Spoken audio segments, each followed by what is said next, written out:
Bom, pessoal, mais uma vez, bom dia. Vamos dar continuidade aqui, né? Isso se amarra um pouco ao que a Beatriz, a Laura já falou. Eu vou falar com vocês aqui agora um pouquinho sobre um processo interno e por que é importante, né, a gente trazer para vocês. A gente vai conversar sobre o procedimento de análise dos projetos dentro do comitê, pelas câmaras técnicas e FABAT. Entender como esse processo pode ajudá-los a escrever o projeto. Então, saber como o projeto vai ser avaliado, né, de certa forma, pode nortear vocês na escrita do projeto, tá? E essa é uma questão que a gente já vem percebendo. A Laura colocou a questão, né, da participação efetiva no comitê. A gente percebe que aqueles que estão... E aí é lógico, né, não é uma condição participar do comitê para submeter projeto, mas conhecer o processo de análise favorece muito. A gente tem percebido isso. Alguns representantes, né, de algumas entidades, de prefeituras, que estão ali ativamente no comitê, eu vou falar para vocês daqui a pouco sobre essa etapa, que os membros das câmaras técnicas fazem essa análise, normalmente esses proponentes somadores, eles têm mais facilidade para escrever o projeto e são projetos que chegam mais redondos, tá? Então, ver, né, o que os analistas consideram nesse processo é bastante importante. Aqui só alguns pontos, né, do que a gente vem fazendo, né, junto com a Laura, né, já fui apresentada, mas vou me reapresentar, né, eu sou Camila, né, e junto com a Laura, junto com a Natasha, nós coordenamos a Câmara Técnica de Gestão de Investimento, que é por onde passa o processo de análise desses projetos, né. Essa análise não é feita só por esta Câmara, ela é feita por todas as câmaras do comitê e também com apoio da FABAT, um grande apoio da FABAT, por sinal. Então, o que a gente vem tentando fazer nos últimos tempos, né? A manutenção aí de capacitações periódicas, essa daqui é uma delas, teve uma semana passada, a gente pretende para o ano que vem, né, ter até mais capacitações nas próximas chamadas. E esse processo de análise, né, é um processo de análise bastante integrado entre analistas, e aí, vou falar para vocês daqui a pouquinho, mas a gente tenta fazer o possível para que todos os projetos sejam avaliados por pelo menos 3 analistas, e que tenha um representante da sociedade civil, um representante do Estado e um representante dos municípios, tá?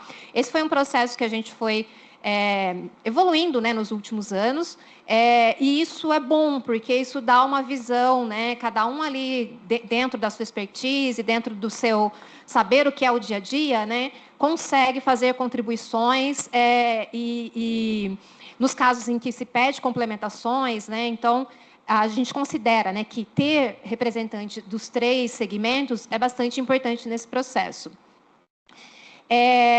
Aqui daqui a pouquinho eu falo, mas a forma, né, a FABAT, todos os documentos que vocês enviam, a FABAT depois consolida tudo isso, e aí os analistas, né, passam a ter acesso a esses documentos no momento da análise, tá? Então, tudo aquilo que vocês enviam, desde TR, pacotes técnicos de projetos básicos, executivos, as documentações, os analistas vão se debruçar nesses documentos para fazer as análises.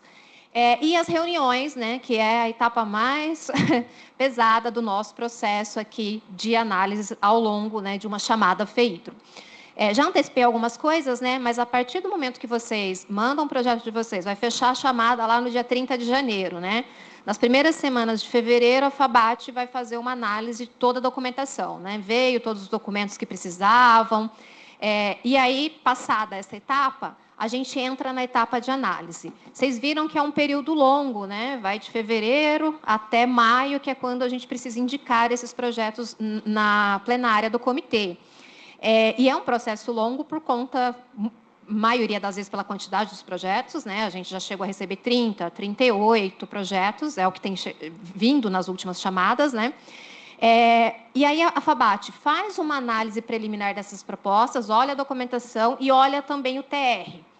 A gente tem uma planilha, vou antecipá-la, mas eu ainda vou detalhá-la um pouquinho mais. A gente tem essa planilha no Excel que a gente faz a análise. Então, a FABAT vai encaminhar para os analistas, e quem são os analistas? Em paralelo, enquanto a FABAT está fazendo essa análise preliminar dos documentos, né, a gente tem a distribuição dos projetos para as câmaras técnicas. É a CTGI quem, de certa forma, coordena tudo isso, mas isso é encaminhado para todos os representantes das câmaras técnicas do comitê. O comitê hoje tem 5 câmaras técnicas. A Laura já tinha colocado, né, que ele é representado o comitê é representado pela sociedade civil, municípios e Estado. Então, tem os representantes da plenária, que é um espaço, mas tem vários outros espaços que são as câmaras técnicas. Além desse, tem outros, mas eu vou me concentrar nelas aqui, que é onde passa as análises, né? E aí, a gente vai ter nas câmaras técnicas representante, por exemplo, eu sou da universidade, representante de organizações sociais, de prefeituras, de órgãos de Estado. Então, as câmaras técnicas, elas são uma composição assim, com formações bem distintas, né, e representando os 3 segmentos. E aí o que a gente faz é encaminhar, a FABAT, na verdade, né, encaminhar para todas as câmaras técnicas a lista ali dos projetos. Esses são os projetos que vão ser analisados nessa chamada. E aí a gente espera um tempo para que todos se manifestem. Então, as pessoas escolhem os projetos que vão analisar. Depois a FABAT faz, né, um refinamento ali para ter no mínimo um representante de cada segmento e mínimo de 3. Aí eu reforço, né, a questão da Laura, que a Laura colocou, né? Se tiver alguém aqui que representa alguma instituição no comitê, né, participe desse processo. Essa etapa, às vezes, a gente tem bastante dificuldade de conseguir esses analistas, tá? Uma vez, analisa-se também se tem a existência de algum conflito de interesse, né? Obviamente, o próprio proponente tomador não pode analisar o seu projeto, e se tiver uma previsão ali de parceria, né? Um exemplo, né? Um projeto que a sociedade, uma organização social queira fazer em parceria com a universidade, obviamente, não pode analisar esse projeto. Então, vai se passando esses filtros, tá? Uma vez feito isso, a FABAT envia, né, a planilha de análise, e aí começa o processo de análise. Esses analistas são colocados em contato, né? Então, chega um e-mail da FABAT com a planilha já semi-preenchida, porque a FABAT já toma nota de alguns pontos, né? E a recomendação que a gente faz é que esses analistas façam uma reunião. Essa é a forma que eu costumo analisar projeto, e eu acho que, na minha percepção, né, é a forma que funciona melhor. Então, quando eu estou em grupos de análise, né, composto por 3, 4 pessoas, o que a gente faz todo mundo combina, leia o TR, e isso demanda um tempo, tá? Tem TRs que nós conseguimos ler em 2, 3 horas. Tem projetos que você fica um dia inteiro ali, principalmente quando é a execução de uma obra que tem um pacote técnico ali, com muitos documentos, memorial de cálculo, então tudo isso é checado, né? E aí cada um faz a sua leitura e depois... isso não é o padrão, tá? Isso é uma forma que eu considero que funciona, né?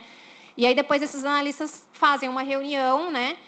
E chegam em um ponto, tentam chegar em um ponto comum ali e levam depois para uma reunião com todas as câmaras, essas reuniões são sempre conjuntas, um parecer sobre aquele projeto, tá? E esse parecer é um parecer técnico, tá? O olhar que as câmaras têm, né, e a FABAT também, é esse olhar técnico, de passar item a item do termo de referência e verificar, né, se está se respondendo algumas questões, tá? Então, se alguém já mandou o projeto, né, talvez vocês tenham recebido um PDF, né, para cada item do TR alguma observação, né? Esse é o parecer que passa nas câmaras técnicas, tá? Aí as câmaras técnicas também discutem, às vezes surgem contribuições ali. Nesse momento pode acontecer o que a Laura colocou, né, de solicitar complementações, tá? Isso é uma coisa que a gente tem tentado fazer, mas a gente teve que colocar algumas regras, porque começou a acontecer isso, né, mandar um projeto bastante problemático, e aí, na verdade, não era uma complementação, era reescrever um projeto. Mas, na medida do possível, sempre que a gente percebe, olha, fez um diagnóstico, mas falta essa informação, vai chegar esse parecer, precisa incluir isso no diagnóstico. Tem uns objetivos específicos bem definidos, mas não aparece ali a meta e a ação muito clara. Então, pode ser que se solicite correções nesse sentido para vocês, tá? Esclarecimento, né? Ficou dúvida sobre o que vai ser feito efetivamente, onde vai ser feito, tudo isso pode aparecer nesse parecer preliminar, né, na solicitação de complementações, na verdade. Depois disso, as câmaras voltam a analisar essas complementações, e aí tem uma última reunião, que é a reunião para hierarquização. Então, os projetos são pontuados, vou falar para vocês já na sequência sobre essa pontuação, né?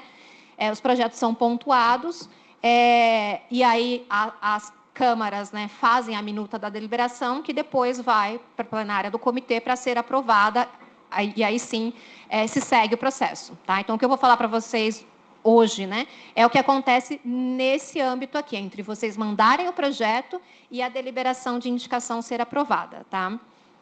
Eu acho que esse daqui... Deixa eu ver. Isso aqui é uma coisa... Não, acho que é bom a gente reforçar esses pontos. Tá?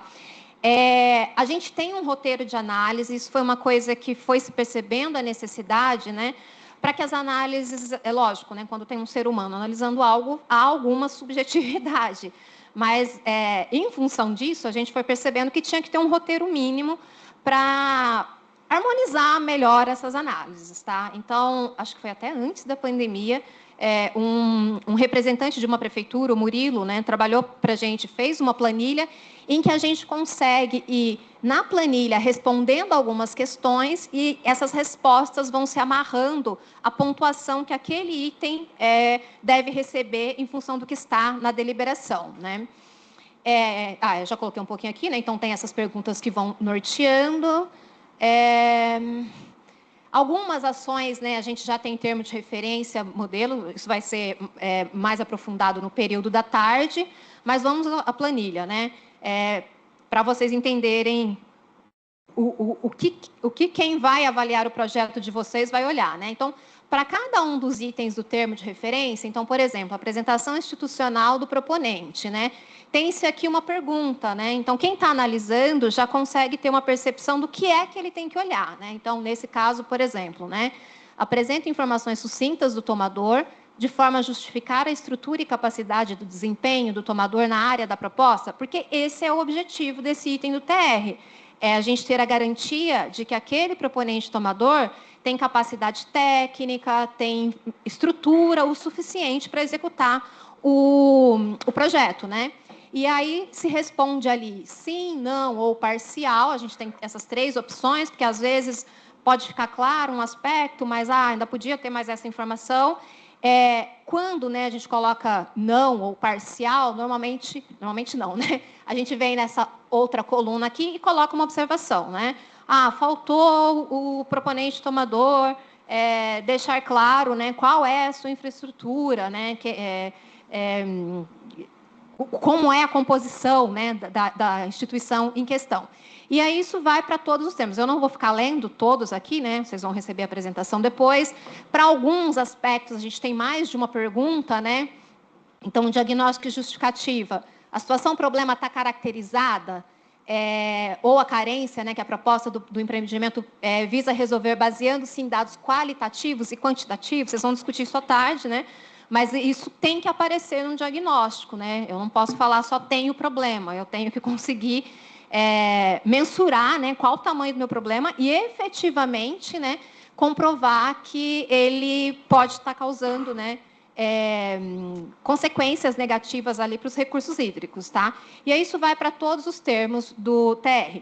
Quando a gente preenche essas colunas aqui, há uma outra aba que vai computando isso em termos de notas, tá? Que daí, eu deixei a outra aqui, mas também não vou passar por ela, depois vocês olham o material, né? Então, tem todas as perguntas. Essa é a planilha que a gente usa atualmente, ela pode passar por aperfeiçoamento, mas a que a gente vai usar na próxima chamada, provavelmente vai ser esse formato aqui, né? E aí, quando a gente faz isso, a hora que a gente preenche o sim, não, parcial, né, há uma ponderação de notas. Se vocês forem na deliberação vigente agora, 214, no anexo 2, vocês vão ver lá que tem um quadro, né, que vai dar os critérios da nota técnica 3. A nota técnica 3 é justamente a nota referente ao termo de referência. Nós vamos ver daqui a pouquinho que tem outras notas, tá? Mas, para cada um dos itens do termo de referência, né, vai estar aqui, se atende integralmente, parcialmente ou se não atende. Então, a hora que o analista vai na planilha e dá sim, não ou parcial, né, em outra coluna ele já está puxando a nota aqui, já vai computando a pontuação, a nota desse projeto. Tem outras questões, né? Tem Aqui embaixo, tá pequenininho aqui, ó, mas a pontuação do projeto tem relação com o tamanho da população. Então, tudo isso já está amarrado. A hora que a gente preenche aqui o tamanho da população, a planilha já vai computar uma nota em função do tamanho da população. Se é empreendimento em APM ou APRM, tem um campo da planilha também que já faz isso, tá? Mas o que eu quero que vocês entendam, né, é isso, é que há um processo de análise e olhar para esse processo de análise, né, ter o olhar de analista enquanto se escreve o projeto, né, pode ser que resulte um projeto que passe, né, pela análise sem grandes necessidades de complementações ou, eventualmente, até sem complementações. Tá? E aí, então, o que a gente tem é isso, né, essas pontuações. Essa primeira nota que eu falei com vocês é a nota técnica 3, né, que é a avaliação do TR.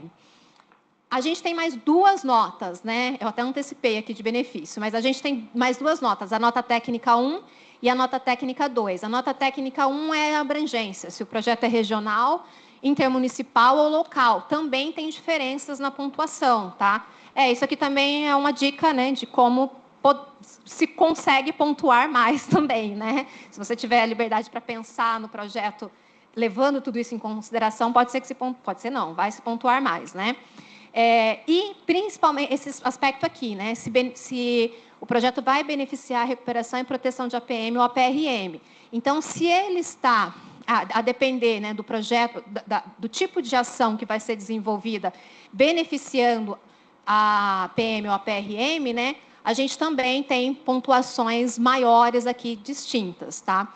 A somatória dessas três notas, e aqui, no caso, NT3, né, se não beneficia, obviamente não pontua, tá? Então, tem uma caixinha de nota, né, só para os projetos que beneficiam a PM e a PRM, tá? A gente segue na deliberação ainda, né, o aspecto de que 50% do recurso seja investido em projetos que beneficiam a PM e a PRM, né? Todo mundo sabe, né, que a gente tem uma área, várias APRMs, né, e toda a problemática que a gente tem nessas áreas, então há um incentivo para esses projetos, tá? Essa nota aqui, né, que aí é a nota técnica total, ela vai até 50 pontos, e ela leva em consideração termo de referência, benefícios para a PM e a PRM e abrangência do projeto. Aí a gente tem mais outras notas ali que têm relação com a gestão global do projeto, né? Então, como é esse proponente tomador, né, e que tipo de financiamento ele está pedindo, né? Então, se for empreendimento na modalidade reembolsável, ele vai pontuar mais, porque aí vai ser um recurso que vai voltar para o comitê, né? Então, ele ganha os pontos por isso, né? Eu não me lembro, acho que não, praticamente, eu não me lembro de passar algum projeto assim, é muito difícil, né? Os que vêm são a fundo perdido mesmo. Como é que né, esse proponente tomador, né? A questão que a Beatriz colocou. Se teve cancelamentos de projeto, né? E aí, em função da quantidade, lógico que esse cancelamento também, né, tem que ter justificativa e tudo mais, mas em função da quantidade de cancelamentos, né, se vai tendo mais, né, cancelamento até 30%, 33%, dentro da faixa 33, 66 e acima de 66, vai se perdendo ponto, tá? Quase que uma pontuação por comportamento, né? Não é a nota só pelo projeto, mas é importante a gente levar isso em consideração, né? E aí, por fim, aqui, se teve, né? Não, eu inverti, gente. Ah, não, tá certo. Aqui é o desempenho gerencial do proponente tomador, né? Com os projetos contratados dentro desse período, né? Está repetida a mesma redação. A gente tem que... Não, Camila. Tá certo. Tá, esses aqui são os indicados e esses são contratados, porque pode acontecer nas duas fases, tá? Que também, mesma faixa aqui de pontuação. Algumas coisas que a Beatriz já acabou trazendo, né? Naquela etapa que eu falei para vocês que pode se solicitar complementações, essa daqui, ó, a Beatriz fez um slide falando as condições que não cabe complementações. Então, se não tiver essa nota técnica do TR, a NT3, se essa daqui não chegar até 9, a gente não pede complementações, porque significa que o TR está com muitos problemas e seria refazer o projeto, tá? Além dos outros aspectos que a Beatriz colocou, tá? A metodologia, projeto básico executivo, no caso de obra, é essencial para se entender. E a gente já recebeu projeto de naturezas assim, sem o pacote técnico ou sem a metodologia. Não tem como analisar o projeto se você não me fala o que e como você vai fazer, tá? Opa. Aí tem mais coisas que a gente... e aí, por fim, né? Por fim ainda não, mas mais uma questão aqui. Depois das complementações, isso tudo está na deliberação, tá? Está aqui os artigos. Depois das complementações, essa nota técnica 3, que é essa que vem da planilha, né, da avaliação do termo de referência, ela tem que chegar até 15. Se ela não chegar até 15, esse projeto não está habilitado, ele está inabilitado, tá? Então, trabalhar no TR é muito importante para que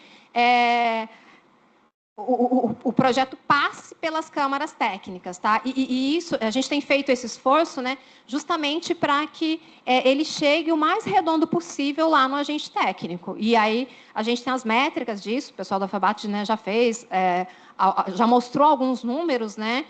A gente tem foi tendo uma diminuição e agora a gente nem está tendo projetos cancelados com agente técnico, por conta, né, dessa análise prévia. Mas são chatos, né? Pegam no pé. É justamente para evitar que ele seja, não seja, né, seja rejeitado lá no agente técnico. Então, a gente tenta fazer esse filtro antes, né? Lógico, vai ter situações que isso vai passar, talvez não aconteça com todos, mas a gente tem trabalhado nos últimos tempos para que seja assim, tá? Esse processo de análise é um pouco mais rigoroso para que depois a coisa caminhe melhor, né? E, como a Beatriz já colocou também, o agente técnico depois pode pedir algumas alterações, pode pedir algumas complementações, tá? Aqui é o que a gente considera, isso tem que ser o mínimo para a gente considerar que esse projeto pode avançar para as próximas etapas. Mas, voltando à pontuação, então, a gente tem 2 notas por enquanto. A nota técnica total, até 50, e a nota de gestão, até 15, né? Então, esse projeto poderia chegar aqui, com essas notas, até 65.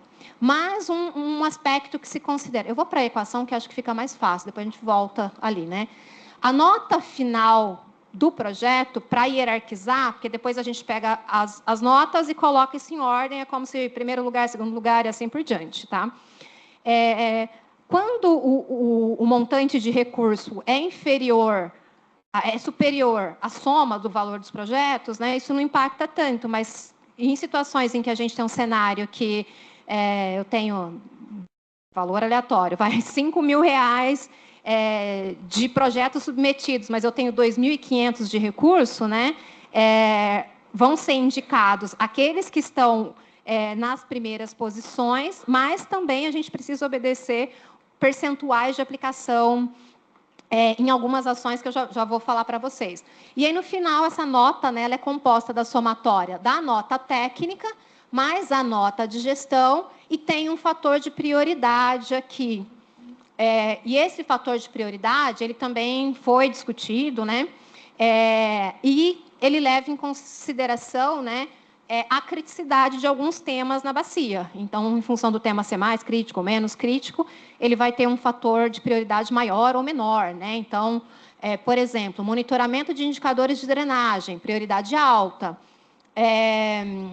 Elaboração de recuperação das áreas de várzea e fundo de vale, prioridade alta, né? Alguns vão ter estudo de modelo de gestão, esgotamento sanitário em área rural, média, e alguns vão ter prioridade baixa. Então, isso também vai influenciar na pontuação. Mas por que isso? Porque tudo isso daqui está sendo feito para cumprir um plano de bacia.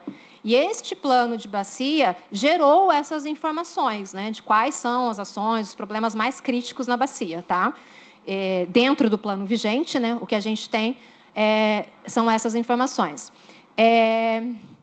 Aqui eu já coloquei a questão da pontuação mínima.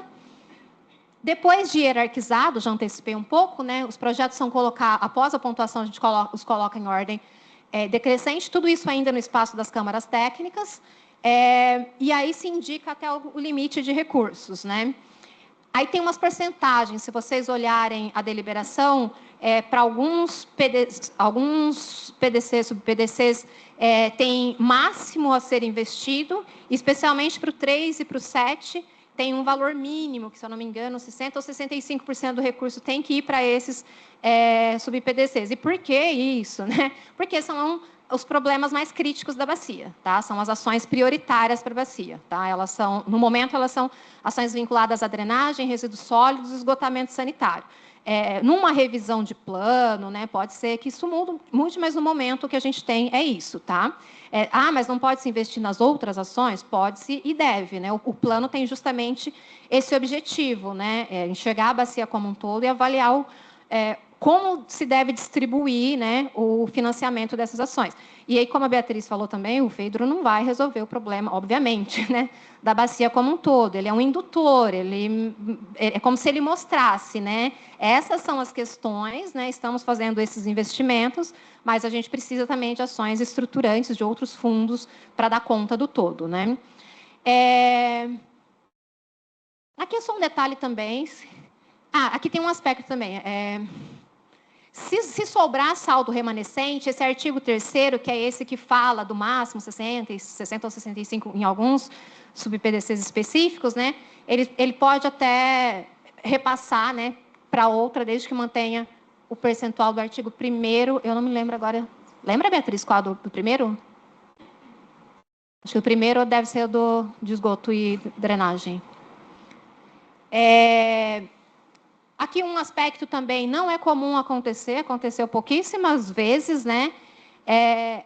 Vamos supor que tem ali, você mandou seu projeto e seu projeto é R$800 mil.